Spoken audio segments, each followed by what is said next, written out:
Parce que je sais que un des trucs qui peut faire peur lorsqu'on parle d'investissement en bourse, machin et tout, mais c'est très élitiste d'acheter des actions, etc., etc. Vous allez voir que maintenant ça s'est démocratisé de ouf et que c'est très simple d'acheter des actions et c'est pas super compliqué. Ok. Bon, c'est la même chose. C'est très simple et pas très compliqué, c'est la même chose. Donc, on va se retrouver sur mon PEA. Voilà, depuis la dernière fois, vous pouvez voir que maintenant je suis en moins-value latente. La dernière fois que j'ai fait une vidéo, j'étais en plus-value de je sais plus combien. Là, qu'est-ce qui s'est passé entre temps? Pour refaire le petit récap, et ben on a Total qui a baissé. La dernière fois que j'ai fait une vidéo, elle était quasiment à 80€, elle est à 66. Ce qui fait que ma plus-value liée à Total a grandement baissé. Sanofi a un peu baissé. Bon, il y a eu une petite vague molle, on va dire. Mais bon, c'est pas grave, le plus important c'est le long terme. Moi je suis pas à la recherche de plus-value, je suis pas à la recherche de croissance, même si c'est toujours bien. Moi ce que je recherche c'est des actions solides, stables, qui versent un dividende. Ok. Et donc on peut voir que la stratégie fonctionne un peu parce que même si j'ai pas spécialement de croissance, voilà, il y a 0% on va dire, et bah j'ai versé 41 000€ et j'ai 44 000€. Donc les dividendes fonctionnent, il y a 3 000€ de différence, bien qu'il n'y ait aucune plus-value quelconque. C'est uniquement via les dividendes que j'ai reçus depuis les 4 dernières années maintenant. Donc voilà. On va directement passer à l'achat de l'action. Je vais vous montrer comment on fait. Alors déjà, quelles actions acheter? Vous vous renseignez, vous regardez lesquelles sont les plus propices à votre méthode d'investissement. Si vous voulez de la croissance, et bah, vous recherchez une entreprise qui selon vous va croître dans les années à venir. Vous prenez un ETF capitalisant, etc., etc. Moi pour ma stratégie à dividende, je cherche des actions qui ont des bases, des fondamentaux solides, des entreprises que je connais personnellement. Ok, Sanofi je connais, c'est les médicaments, Doliprane, tout ça. Total Energy, je connais, c'est l'essence. LVMH, je connais, c'est Louis Vuitton, etc., etc. Donc des entreprises que vous connaissez, ou alors vous faites l'effort d'apprendre à les connaître, comment elles fonctionnent, sur quel secteur, etc., etc. Vous fixez un prix personnel que vous estimez correct à l'achat. Donc moi typiquement Sanofi, pour moi attention, encore une fois, je suis pas conseiller en investissement, etc., etc. Je vous fais juste part de mon expérience à moi pour que vous preniez cette expérience et vous l'intériorisez. Vous vous dites ok, là il dit un truc qui est pas bête, là il dit une bêtise, je vais pas faire comme lui, etc., etc. C'est, je vous donne différents points de vue et vous faites le vôtre. Ok, donc je donne un exemple. Pour moi Sanofi en dessous de 80, c'est un bon prix, c'est un prix auquel je peux moi acheter, ok, parce que à l'avenir, dans 5-10 ans, je pense que les probabilités que ça soit en dessous de 80€ sont plus ou moins faibles, ok, et il y aura les dividendes qui sont versés.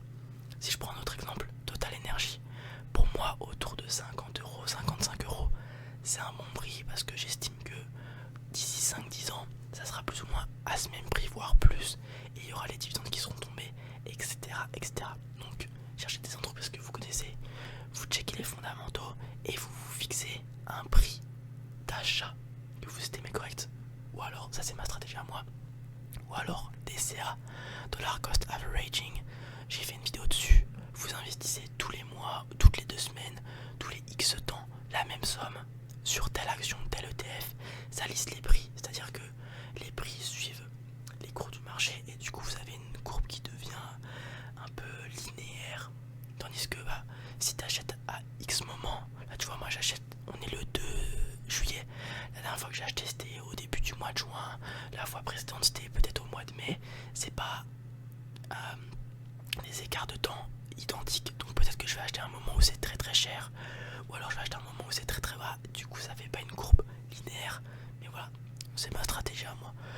En gros, ce que je fais, je reçois ma paye, j'envoie l'argent que je vais investir sur mon PEA directement dessus comme ça. Je fais pas d'achat inutile ou quoi que ce soit. Et ensuite, au moment où je vois qu'il y a une action qui s'approche d'un prix qui pourrait m'intéresser, et je la surveille. Et au moment où je me dis ok là c'est le moment, et j'achète. Et c'est plus ou moins le cas avec Sanofi aujourd'hui. Alors je pourrais attendre 1 ou 2 jours, pour être très franc avec vous-même, attendre demain par exemple pour faire ça. Mais bon, faut que je fasse ma vidéo. Si j'attends, ça se trouve ça va remonter, ça va redescendre. Bon, tu peux jamais prédire le marché. Ce qui est intéressant, c'est que tu regardes une zone à un moment. Là tu vois, Sanofi 75 € actuellement. J'ai dit qu'en dessous de 80 c'était intéressant à acheter. Bon, je l'achète maintenant. Ça se trouve demain elle sera 78, ça se trouve demain elle sera 70. Bon, tant pis. Là, le plus important c'est investir et voir long terme. On pourrait optimiser à 100% le truc, mais déjà d'une part, personne ne peut prédire le marché. Et voilà, c'est juste ça, personne peut prédire le marché. Ça se trouve demain ça va baisser, demain ça va monter. Là hier j'aurais pu l'acheter hier parce que elle était à 73, mais hier je pouvais pas, j'étais au travail, etc. etc. Donc voilà. Donc je vais arrêter de blablater. On achète. Donc j'achète en ordre limité. En gros, j'ai mis un ordre d'achat. La limite, je vais dire du coup 74, actuellement le prix est à 37, donc je mets 37. Si je veux être sûr d'en avoir, je peux mettre un petit peu plus. Si je veux grid, je peux mettre un petit peu moins. J'y mets la quantité, donc là j'ai combien je peux en mettre donc là ça fait 1400, donc je peux en mettre un petit peu plus, 23 1710. Bon, ouais, j'ai 1700 € de disponible. J'achète 23 actions, enfin j'ai mis un ordre d'achat de 23 actions à 74,37 et du coup je vois le montant ici. Ensuite je valide, hop, l'ordre il est passé. Donc vous avez la limite, donc le prix auquel je veux les acheter, le nombre que je veux acheter, quand est-ce que je les fais, ce que ça va me coûter, ce qui va me rester en solde après. Et là vous avez les frais, donc 8 € de frais, 15 € au total. Ouais. Bon bref, vous connaissez, ils se font des sous les petits coquins, vous confirmez. Hop, l'ordre est passé et là il faut juste attendre que l'ordre passe. Bon, je vais rafraîchir la page, peut-être que je vais les avoir directement, peut-être que je les ai achetés. Et là vous voyez, je les ai achetés. J'en avais 200 juste avant, j'en ai 223. Mon prix de revient a baissé un petit peu parce que du coup mon prix de revient était légèrement supérieur. Et voilà, tout simplement. C'est aussi simple que ça d'acheter des actions. Il y a différents moyens d'acheter des actions. Tu peux acheter directement au cours. Donc hop, tu mets, je sais plus comment ça s'appelle, mais du coup t'achètes au cours, hop t'achètes. Mais du coup, bon c'est rare, mais d'une seconde à l'autre, le prix peut changer. Donc au moins avec l'ordre limité, tu mets le prix auquel tu veux l'acheter. Donc c'est mieux. Et donc voilà, j'ai acheté mes 23 actions Sanofi. Aussi simple que ça. C'était pas très très dur. Ok, maintenant, moi ce que je fais du coup quand j'achète des actions, donc là vous voyez, je regarde le prix de 123,97, je vais sur mon petit site où je peux répertorier mes actions et tout, et du coup voir plus facilement les dividendes que j'ai et tout, puisque c'est ma stratégie. Hop, et je vais modifier, voilà, un peu comme je le dis à chaque fois lors de mes vidéos, mais investir c'est boring, c'est chiant, c'est long, ok, mais il faut le faire. Donc trouvez un petit truc qui vous fait faire l'action, faire le premier pas. Moi je dis ça à chaque fois, moi je suis quelqu'un qui aime les jeux vidéo et tout. Je vois ça comme un peu un jeu vidéo, comme un Clash of Clans. Chaque fois que j'achète une action, j'améliore un rempart, ou alors j'améliore un bâtiment, etc., etc. Donc je vais sur ce site pour améliorer mon portefeuille, comme si j'améliorais mon HDV. Auront la référence ceux qui ont déjà joué. Donc je rajoute mes actions, je remets le prix, etc., etc. On sauvegarde. Et là après vous voyez, j'ai mes petites stats qui augmentent. Je suis passé de 2020 € de dividende annuel à 2115. Mon rendement et tout a changé, etc., etc. Et il y a la petite barre qui augmente. J'ai fait le premier objectif qui était de 1200 € par an, donc 100 € par mois. Là le prochain objectif c'est 200 € par mois, 2400 € de dividende par an. On est à 88%, ça fait plaisir, on améliore l'HDV, on améliore tout. Et voilà, c'est super cool. Et voilà, c'est tout ce que j'ai à... Enfin je vous ai montré comment on achète une action. Peut-être que je peux un peu continuer à approfondir sur le portefeuille. Alors le PEA, je le rappelle, c'est un portefeuille, enfin c'est un plan épargne action. C'est un truc, je vais me mettre en grand écran. C'est une manière d'acheter des actions spécifiques à la France. En gros, ce que ça fait, c'est que ça vous donne un avantage fiscal au bout de 5 ans, mais vous êtes obligé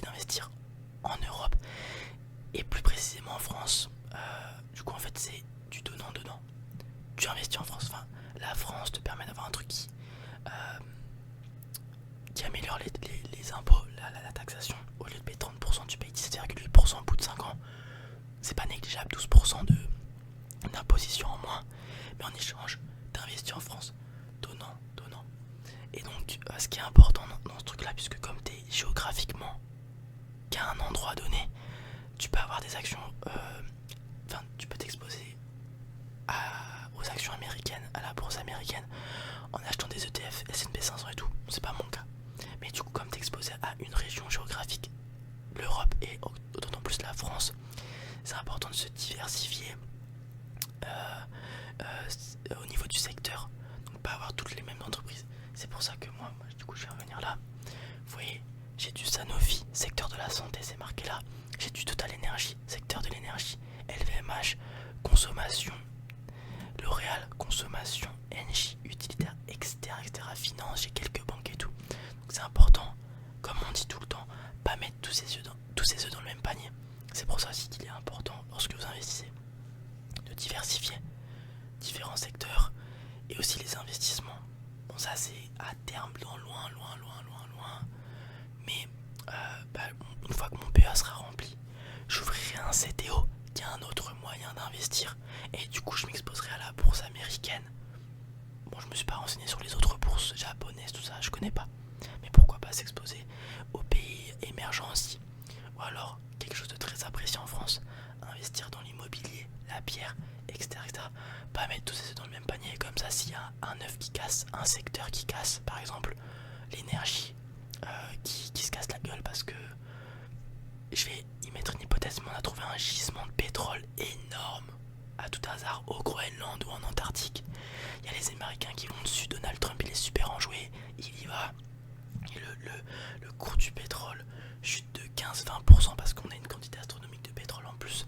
Et bah je peux vous assurer que tout ce qui est Total Energy, Shell, des choses comme ça va baisser forcément du coup.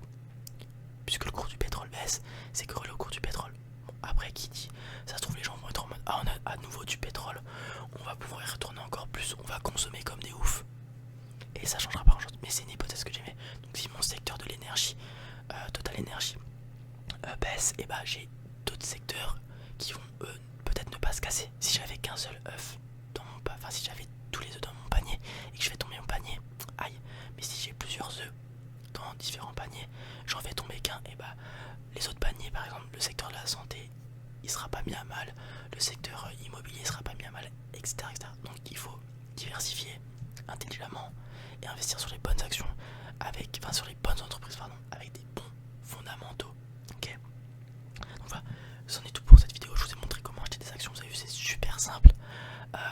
Je vous invite vraiment, mais je vous le dis à chaque vidéo, à vous renseigner. Je vous demande pas d'ouvrir un PEA, d'ouvrir un CTO, d'investir en bourse.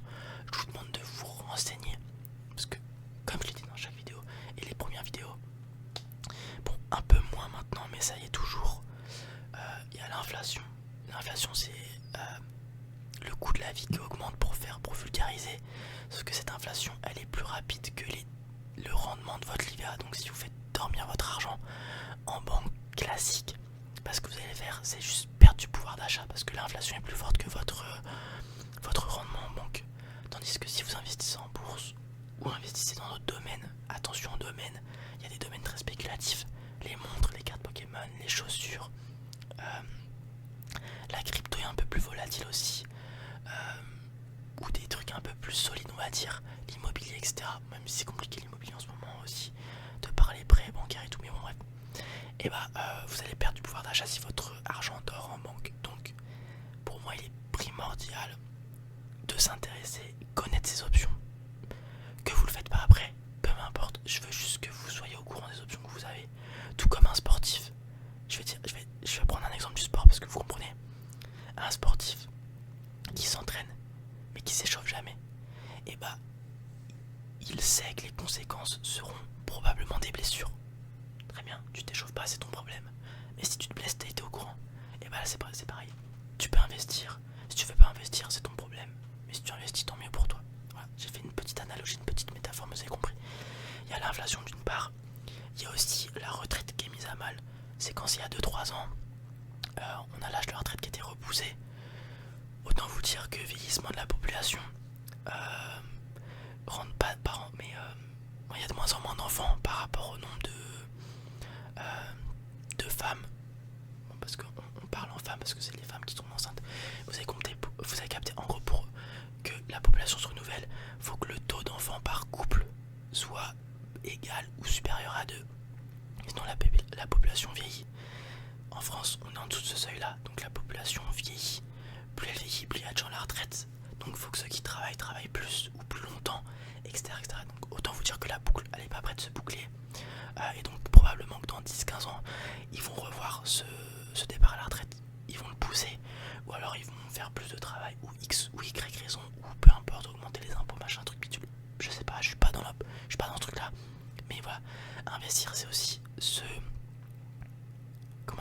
se sécuriser une potentielle retraite qui pourrait être suffisante, ou alors éviter d'aller travailler jusqu'à 67 ans, 70 ans ou je sais pas quoi, parce qu'on a investi notre argent pendant toutes nos années où on travaillait, et du coup au bout d'un moment cet argent plus notre retraite bien sûr sera suffisant pour partir à la retraite tout simplement.